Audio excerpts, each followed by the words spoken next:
Balik kulungan ang 29 anyos na lalaki matapos na mahuli sa ikinasang buy-bust operation sa Barangay Mabolo, Naga City, bandang alas 4:20 ng hapon kahapon, Mayo 26.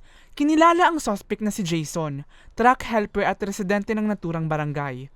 Nakuha mula sa posisyon niya ang siyam na sachet ng hinihinalang shabu na may bigat na 4.16 grams at tinatayang nagkakahalaga ng 28,000 pesos. So nahuli po itong si Jason na 29 years old, isang truck helper and taga Barangay Mabolo, Naga City.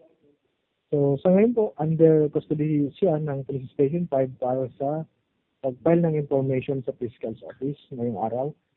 And nakuhanan po ito ng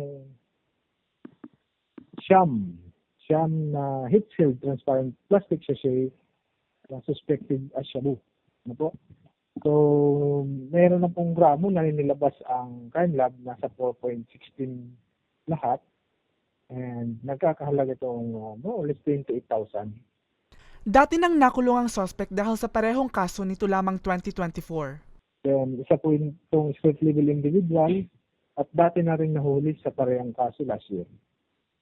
Yan po ang aalamin pa natin kung ano siya, baka nag-avail siya ng plea bargain or na-dismiss, hindi po natin alam, or under probation. So, yun po ang halamin pa ng investigador.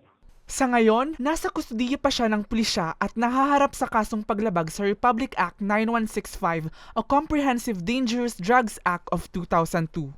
Para sa mga balitang Tatak Bicol, Mel Moral.